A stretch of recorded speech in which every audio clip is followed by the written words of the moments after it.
Welcome to all of you. I am V. Prajapati, Ankit English Classes.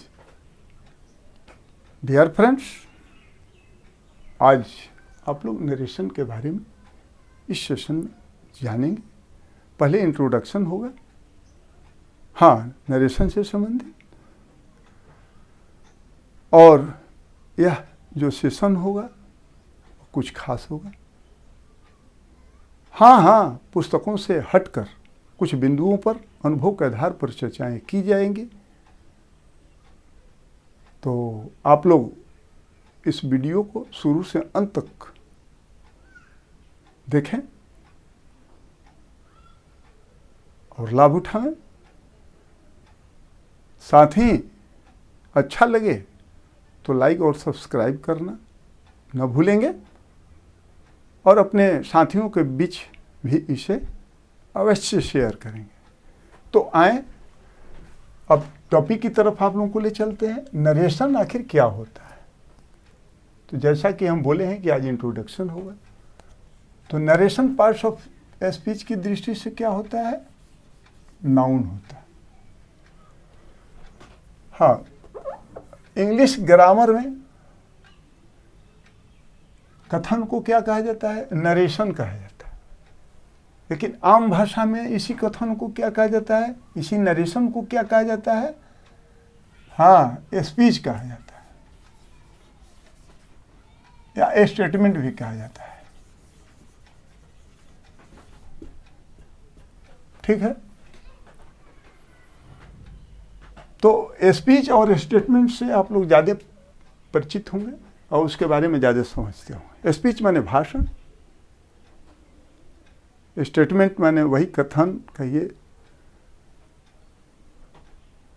उसका मतलब क्या हुआ कि कोई बात किसी के द्वारा कही गई हो, कोई कहानी हो, कोई भाषण हो, चाहे वो प्रधानमंत्री का भाषण हो या राष्ट्रपति का भाषण हो, किसी का भाषण हो, किसी का कहानी हो, किसी का कोई कही हुई बात हो इत्यादि, ये सब चीज़ें क्या कही जाती हैं?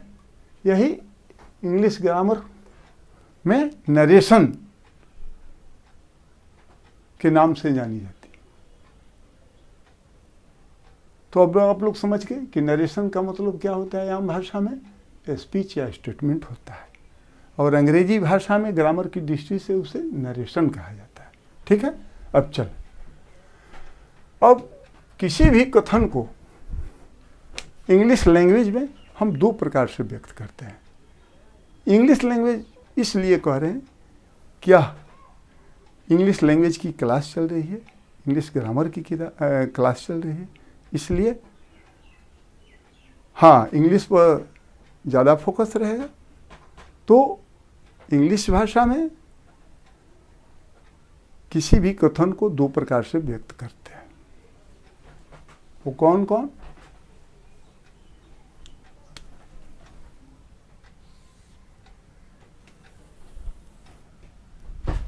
पहला हो गया डायरेक्ट नरेशन,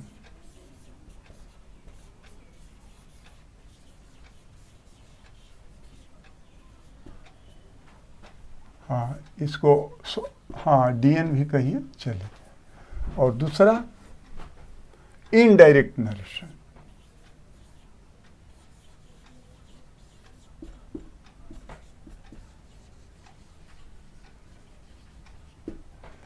इसको IDN कहिए चले, हो गया। तो डायरेक्ट नरेशन का हिंदी अर्थ जान लें, इसे क्या कहते हैं? प्रत्यक्ष कथन। और दूसरा अप्रत्यक्ष कथन। इनडायरेक्ट नरेशन का मतलब अप्रत्यक्ष।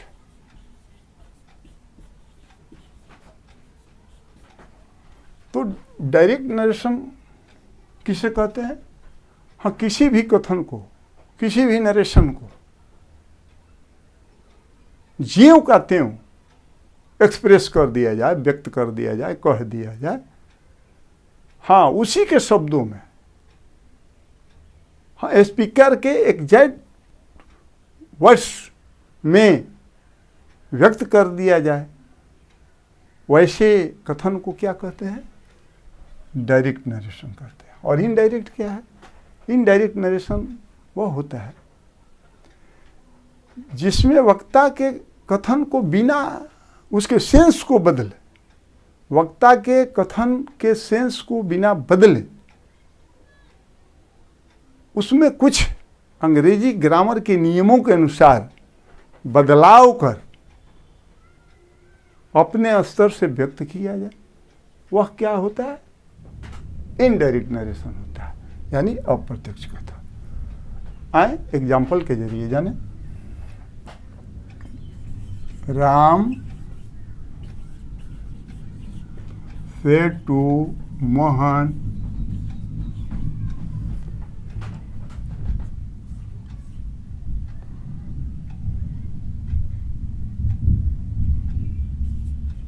Sita sings a song। ये डायरेक्ट नरेशन में हुआ। और इनडायरेक्ट नरेशन में क्या हो गया इसका? राम टोल्ड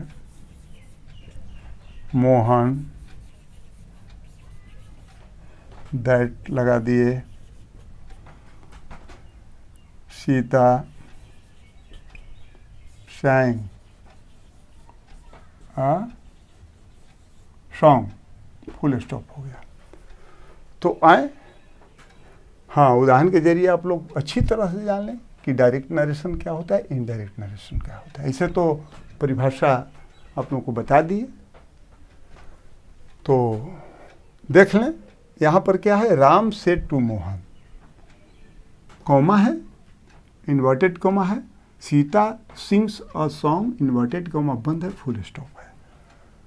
तो डायरेक्ट नरेशन में दो पार्ट्स दिखाई पड़ रहे हैं आप लोग। पहला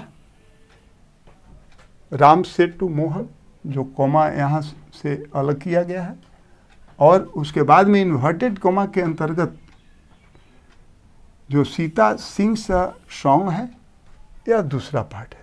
मैंने फर्स्ट पार्ट यह हुआ और सेकंड पार्ट यह। हाँ देखिए, हाँ, ये जो सेकंड पार्ट है यानी इन्वर्टेड कॉमा वाला पहले भी रह सकता है, और इन्वर्टेड कॉमा के बाहर जो है वो बाद में भी जा सकता है। इसमें फर्स्ट सेकंड की बात नहीं है। यहाँ जो एग्जाम्पल के रूप में हम दर्शाएं उसके बारे में करें। तो पहला पार्ट क्या है? Ram said to Mohan, comma, और दूसरा पार्ट हो गया सीता सिंग्स अ सॉन्ग। तो इस फर्स्ट पार्ट को हम क्या कहते हैं? जो इन्वर्टेड कॉमा के बाहर रहता है उसे हम क्या कहते हैं? हाँ, रिपोर्टिंग साइड कहते हैं या स्पीच कहते हैं। याद रखिएगा, जो इन्वर्टेड कॉमा के बाहर होता है वो क्या होता है? रिपोर्टिंग साइड उसे कहा जाता है या रिपोर्टिंग स्पीच कहा जाता है। और जो इन्वर्टेड कॉमा में होता है उसे क्या कहते हैं? हाँ, रिपोर्टेड स्पीच कहा जाता है। ठीक है?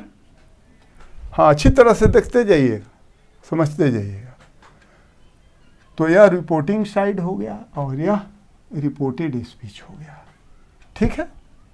अब चले, अब जानना है क्या कि रिपोर्टिंग साइड में रिपोर्टिंग वर्ब क्या होती है। क्योंकि हाँ, आगे चल करके उसकी उपयोगिता है, इसलिए reporting verb of the reported speech, ये सब इत्यादि को जानना जरूरी है। इसीलिए आज इंट्रोडक्शन का क्लास चल रहा है, उसमें आप लोग भली भांति परिचित हो जाएंगे। तो आए, रिपोर्टिंग वर्ब क्या है? यहाँ पर रिपोर्टिंग साइड में रिपोर्टिंग वर्ब क्या है? Said to. इसको क्या कहते हैं? रिपोर्टिंग वाव, रिपोर्टिंग वर्ब है। Reporting verb always reporting side या रिपोर्टिंग स्पीच में होती है। चलें, अब चलें, तब रिपोर्टिंग वर्ब के बारे में जान गए तो verb of the reported speech के बारे में जान लें। तो verb of the reported speech reported speech के अंतर्गत जो वर्ब होता है वही होता है। तो रिपोर्टेड स्पीच के अंतर्गत वर्ब क्या है यहाँ पर? सिंग्स है। तो यह क्या है? Verb of the reported speech. यह क्या है? हाँ, वर्ब ऑफ द, हम शॉर्ट में लिख देते हैं, रिपोर्टेड स्पीच। यह क्या है? हाँ, सिंग्स क्या है? Verb of the reported speech है। ठीक है, अब आगे बढ़ते हैं। अब राम क्या है यहाँ पर? राम जो है यहाँ पर, राम क्या है? हाँ, जो फर्स्ट पार्ट में है रिपोर्टिंग साइड में राम जो है, यह क्या है? हाँ, ये स्टेटमेंट के दृष्टि से यह क्या है? स्पीकर है। और सेंटेंस स्ट्रक्चर के दृष्टि से क्या है? सब्जेक्ट है। और सेड टू क्या है? रिपोर्टिंग वर्ब है। और सेंटेंस स्ट्रक्चर के दृष्टि से वर्ब है। और मोहन क्या है? यह लिसनर है।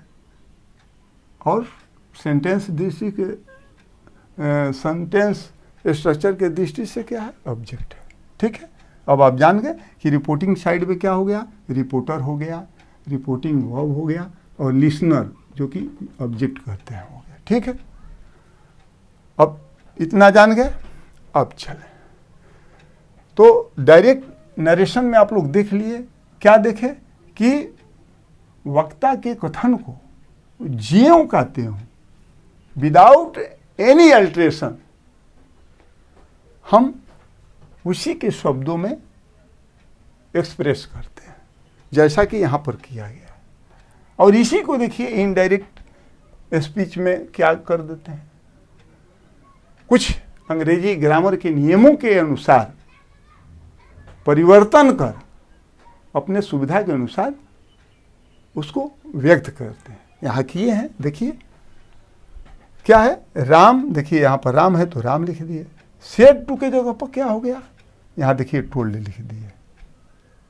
हुआ ना परिवर्तन, रिपोर्टिंग वर्ब में परिवर्तन हो गया। यहाँ सेड टू था तो यहाँ टोल्ड हो गया। यहाँ तो मोहन ज्यों का त्यों है। यहाँ कॉमा था तो देखिए दैट लगा दिए, कनेक्टर। दैट क्या है? कनेक्टर है। ठीक है, जो कि जोड़ता है, रिपोर्टिंग साइड और रिपोर्टेड स्पीच को जोड़ देता है, यही दैट जोड़ दिया यहाँ। जब तब चले आगे, सीता है, कॉमा इन्वर्टेड कॉमा को हटा दिया, अब स्टेटमेंट को जोड़ दिए ना। अब इसको यहाँ पर रिपोर्टेड स्पीच को दैट लगा करके जोड़ दिए, तो जोड़ दिए तो अब इन्वर्टेड कॉमा जो है वो हट गया, और जोड़ दिए तब क्या हो गया? सीता। अब सिंग्स है तो क्या हो गया? सैंग हो गया। देखिए क्यों सैंग हुआ?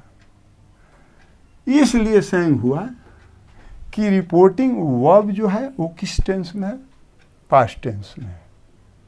हाँ, ये सब बताएंगे, सब जनरल रूल्स स्पेशल रूल्स के बारे में बताएंगे। अभी यहाँ समझिए डायरेक्ट नरेशन और इनडायरेक्ट नरेशन में अंतर समझिए क्या होता है, उसको हम बता रहे हैं। तो देखिए सेड टू है तो अंग्रेजी ग्रामर के नियम के अनुसार यहाँ पर क्या हो गया? सेइंग हो गया। रिपोर्टिंग वर्ब पास्ट टेंस में तो ये भी पास्ट टेंस में हो गया। यदि रिपोर्टिंग वर्ब प्रेजेंट टेंस में रहती, यहाँ सेज रहता, सेज टू, तो कोई परिवर्तन यहाँ नहीं होता। माने रिपोर्टिंग वर्ब से रिपोर्टेड स्पीच का जो वर्ब है उसका लगाव है। हाँ, जनरली कुछ अपवादों को छोड़ दिया जाए तो चलिए वो सब बताएंगे अपवाद क्या होंगे, अभी समझिए। तो यहाँ क्या हो गया? रिपोर्टिंग वर्ब को ध्यान में रखते हुए इसके टेंस को सही कर दिया गया, और उसके बाद असॉन्ग है रख दिएगा, फुल स्टॉप लगेगा। ठीक है, तो देख लिए। अब आए इसको हिंदी अर्थ में जान कि क्या होता है, तब कुछ आप लोगों को परिवर्तन दिखाई पड़ेगा, लेकिन भाव में कोई अंतर दिखाई नहीं पड़ेगा। क्या कह रहा है कि राम सेड टू मोहन, राम ने मोहन से कहा क्या? सीता गीत गाती है। राम ने मोहन से कहा सीता गीत गाती है। ठीक है, अब इसी को इनडायरेक्ट में देखिए क्या कर दिए, उसका हिंदी अर्थ जान लें। राम ने मोहन से कहा कि सीता गीत गाती थी। तो यहाँ सीता गीत गाती है, यहाँ सीता गीत गाती है, यहाँ सीता गीत गाती थी। ऐसा क्यों हुआ? क्योंकि यहाँ राम ने मोहन से कहा, यहाँ पास्ट टेंस को दर्शा रहा है, यह जो है रिपोर्टिंग वर्ब जो है वो पास्ट टेंस में है, यह पास्ट टेंस को दर्शा रहा है। कब कहा मोहन से? बीते हुए समय में। तो अब उसके मुताबिक हम यहाँ पर क्या किए कि अपनी सुविधा के मुताबिक बिना सेंस बदले रिपोर्टेड स्पीच के टेंस में भी परिवर्तन कर दिए। तो करके क्या बोल दिए कि राम ने मोहन से कहा कि सीता गीत गाती थी उस समय, हाँ अभी नहीं। यह स्टेटमेंट पहले का है। कौन दर्शा रहा है? पहले का है। यही रिपोर्टिंग वर्ब दर्शा रही है, सेड टू दर्शा रहा है, हाँ, कि ये स्टेटमेंट जो है वो पहले का है। तो हम अपने स्तर से जब उसको एक्सप्रेस करेंगे तो इसको हम क्या कर देंगे? रिपोर्टिंग वर्ब के मुताबिक इसको हम पास्ट टेंस में कर देंगे। सारी बातें बताई जाएंगी आगे, आज केवल इंट्रोडक्शन हो रहा है। ठीक है, अब चलें, अब आए आगे जाने, कुछ और परिचय करें। इसको हटा देते हैं। हाँ देखिए, देर होगी लेकिन दुरुस्त होगी। हाँ, बढ़िया से जाने। जब जान रहे हैं तो कुछ पुस्तकों से हट कर जाने, अनुभव के आधार पर आज हम लोगों को कुछ चर्चा करेंगे और आगे भी करते रहेंगे अनुभव के आधार पर। वो पुस्तकों में वो बातें आप लोगों को पढ़ने को नहीं मिले होंगे शायद। तो चलें, रिपोर्टेड स्पीच जो होता है वह 5 प्रकार के वाक्यों द्वारा व्यक्त किया जाता है। हाँ, बस अर्थ की दृष्टि से जो रिपोर्टेड स्पीच होता है वह 5 प्रकार के वाक्यों द्वारा व्यक्त किया जाता है। बस केवल 5 प्रकार के वाक्यों द्वारा। वो क्या क्या होते हैं चलें आइए देख लें। यह रिपोर्टेड स्पीच जो है यह 5 प्रकार के वाक्यों द्वारा व्यक्त किया जाता है। इसको देख लें।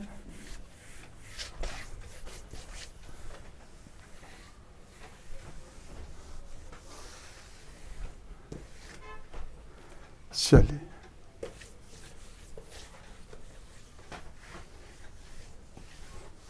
वो क्या क्या होते हैं वाक्य, उसको आप लोग जान लें। पहला क्या है? Assertive sentence.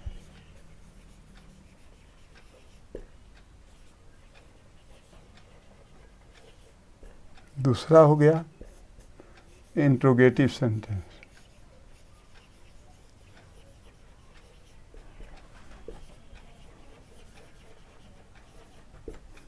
तीसरा हो गया इंपरेटिव सेंटेंस।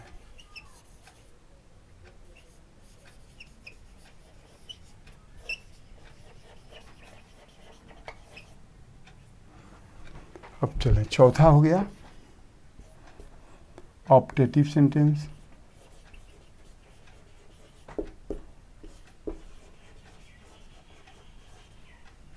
पांचवा हो गया एक्सक्लेमेटरी सेंटेंस।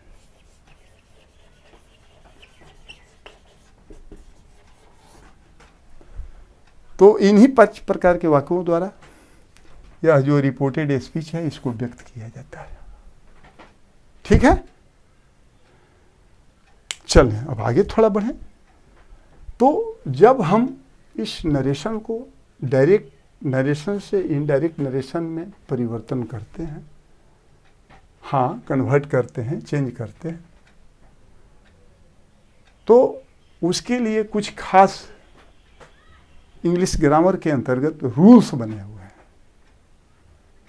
तो वे रूल्स हैं, वो 2 भागों में बांट दिए गए हैं। पहला क्या है? General rules. चलें आए इसको देखें।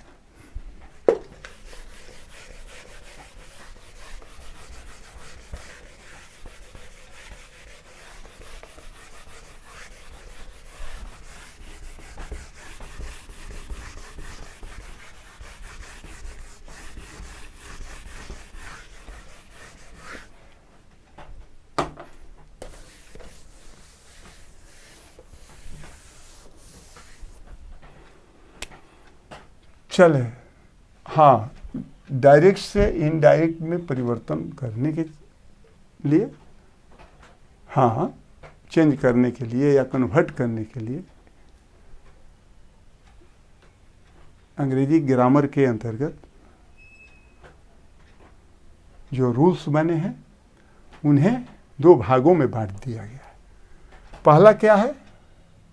General rules.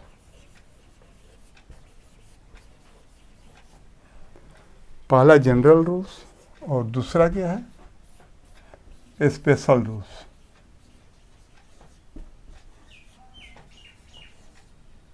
ठीक है, तो अब यह जान लें कि जनरल रूल्स क्या होते हैं। यह भी जानना जरूरी है, बहुत लोग नहीं जानते हैं ना कि जनरल रूल्स क्या होता है, स्पेशल रूल्स क्या होता है। सुनते आए हैं लेकिन गहराई से उसके बारे में नहीं जानते। तो जनरल रूल्स वह होता है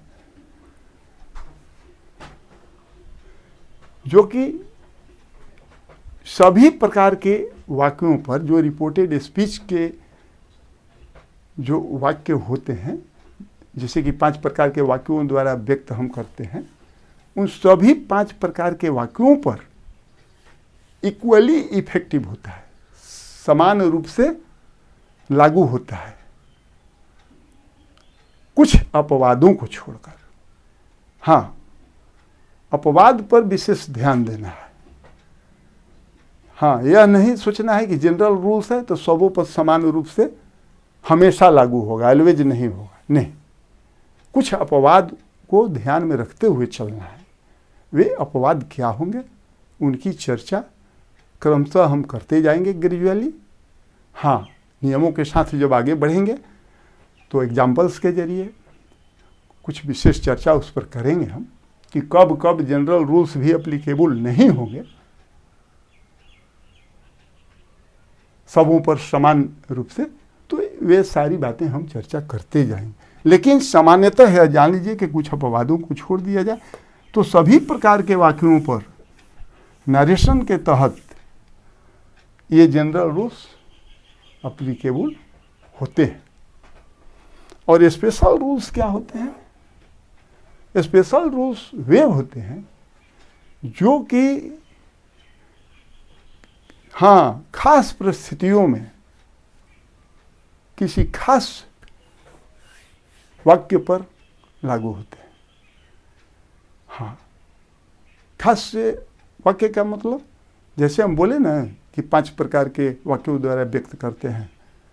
हाँ, तो वो इंट्रोगेटिव के लिए कुछ अलग हो सकते हैं, इम्पेरेटिव के लिए कुछ अलग हो सकते हैं, ऑप्टेटिव के लिए कुछ अलग हो सकते हैं, एक्सक्लेमेटिव के लिए कुछ अलग हो सकते हैं। तो वही विशेष परिस्थितियों में विशेष वाक्यों पर वे लागू होते हैं, एप्लीकेबल होते हैं। हाँ, वे जनरली सबों पर समान रूप से लागू नहीं होते। हाँ, वे एप्लीकेबल वाक्यों के आधार पर होते हैं। ठीक है, तो अब जनरल रूल्स और स्पेशल रूल्स के बारे में जान गए। जनरल रूल्स सबों पर समान रूप से कुछ अपवादों को छोड़कर, देखिए यहाँ अपवाद बोल दिए हैं, उस पर ध्यान रखिएगा, कुछ अपवादों को छोड़कर माने जनरली लागू होते हैं। लेकिन वहीं स्पेशल रूल विशेष परिस्थितियों में विशेष वाक्यों पर लागू होते हैं। ठीक है, तो आज आप लोग क्या जाने, आज इंट्रोडक्शन में आप लोग जाने कि नरेशन क्या होता है। नरेशन को आम भाषा में स्पीच या स्टेटमेंट कहते हैं। नाउन पार्ट्स ऑफ स्पीच की दृष्टि नरेशन पार्ट्स ऑफ स्पीच की दृष्टि से नाउन होता है। हाँ, नरेशन को 2 प्रकार से हम एक्सप्रेस कर सकते हैं, direct narration, indirect narration. Hindi में प्रत्यक्ष कथन कहते हैं और इनडायरेक्ट नरेशन को अप्रत्यक्ष कथन कहते हैं। अब यहाँ एग्जाम्पल के जरिए क्या जाने आप लोग, जैसे हमने यहाँ पर लिख दिया है डायरेक्ट नरेशन में क्या कि Ram said to Mohan, comma inverted comma, Sita sings a song, inverted comma बंद फुल स्टॉप। तो इसमें 2 पार्ट्स हैं। इनके बारे में जान गए कि जो इन्वर्टेड कॉमा के बाहर होते हैं वे रिपोर्टिंग साइड या रिपोर्टिंग स्पीच कहे जाते हैं। जो इन्वर्टेड कॉमा में बंद होते हैं वे रिपोर्टेड स्पीच कहे जाते हैं। फिर आगे क्या जाने कि रिपोर्टिंग वर्ब के बारे में जान गए कि रिपोर्टिंग वर्ब जो होती है वो रिपोर्टिंग साइड में होती है या रिपोर्टिंग स्पीच में होती हैं, जो कि एक वर्ब होती हैं, वर्ब के रूप में काम करती हैं। तो यहाँ पर वाक्यों के जरिए आप लोग जाने। चलें अब आगे इन्वर्टेड कमा में क्या देखें। हाँ, रिपोर्टेड स्पीच को देखें, जो कि इन्वर्टेड कमा के अंतर्गत होता है। Verb of the reported speech क्या होता है वो भी जान गए कि जो इन्वर्टेड कमा के अंतर्गत जो वर्ब होती हैं, चाहे वो किसी प्रकार का वर्ब हो, वर्ब के रूप में यदि कार्य करती हैं तो वही verb of the reported speech होती है। ठीक है। हाँ, जिस तरह से रिपोर्टिंग साइड में रिपोर्टिंग वर्ब होती है, ठीक उसी प्रकार रिपोर्टेड स्पीच में भी verb of the reported speech होती है। यह जान गए। उसके बाद में अब आगे क्या जाने कि डायरेक्ट नरेशन से इनडायरेक्ट नरेशन में कन्वर्ट करने के लिए कुछ इंग्लिश ग्रामर के अंतर्गत खास रूल्स होते हैं। मनमानी नहीं करना है कि जैसे मन किया इनडायरेक्ट वे में हम बोल दिए, इनडायरेक्ट नरेशन में कह दिए डायरेक्ट नरेशन को नहीं। हम बंधे हुए हैं, कुछ इंग्लिश ग्रामर के खास रूल्स जो दिए गए हैं, जनरल रूल्स या स्पेशल रूल्स, उसके तहत हम बंधे हुए हैं। हाँ, इनडायरेक्ट नरेशन में हम उसी के तहत रहकर और जो डायरेक्ट नरेशन है उसको हम कन्वर्ट कर सकते हैं। तो उसके लिए जो रूल्स बने हुए हैं, जनरल रूल्स, वो जान गए कि क्या होते हैं, स्पेशल रूल्स क्या होते हैं। अब अगला जो सेशन होगा वो जनरल रूल्स से हम चलेंगे, एग्जाम्पल्स के जरिए, विधिवत पुस्तकों से कुछ हट करके भी अनुभव के आधार पर चर्चा करते जाएंगे। तो साथियों, आज बस इतना ही। आई रिपीट, आप लोग इसे लाइक और सब्सक्राइब करना न भूलेंगे। अपने साथियों के बीच इसे शेयर भी करेंगे ताकि वे भी लाभ उठाएं। और अगला जो सेशन होगा बहुत शानदार होगा।